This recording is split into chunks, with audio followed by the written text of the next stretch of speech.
একটা প্রশ্ন করি, আপনি কি কখনো কারোর সাফল্য দেখে হঠাৎ নিজের জীবনটা ছোট মনে হয়েছে ও পারলে আমি কেন পারলাম না? আসলেই কি আপনি পিছিয়ে, নাকি শুধু ভুল জায়গায় তাকিয়ে আছেন? আমরা নিজেদের অন্যের সাথে তুলনা করি, কারণ এটা আমাদের মস্তিষ্কের স্বাভাবিক অভ্যাস। ছোটবেলা থেকেই আমাদের শেখানো হয়, ও প্রথম, তুমি কেন না? ওর রেজাল্ট ভালো, তোমারটা কেন না?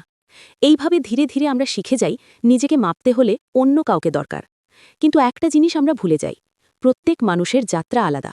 কেউ ২০ বছর বয়সে সফল হয়, কেউ ৩০-এ শুরু করে, আবার কেউ ৪০-এ গিয়ে নিজের পথ খুঁজে পায়। কিন্তু সোশ্যাল মিডিয়া আমাদের কি দেখায়? শুধু হাইলাইট, কারো সেরা মুহূর্ত। আপনি যখন নিজের পিছিয়ে থাকা দিন দেখছেন, তখন আপনি তুলনা করছেন অন্যের সবচেয়ে উজ্জ্বল দিনের সাথে। এটা কি ন্যায্য? না। তুলনা করতে করতে একসময় আমরা ভুলে যাই আমরা আসলে কে। নিজের ছোট ছোট অগ্রগতি, নিজের লড়াই, সবকিছুই তুচ্ছ মনে হতে থাকে। আর তখনই আত্মবিশ্বাস ধীরে ধীরে কমে যায়।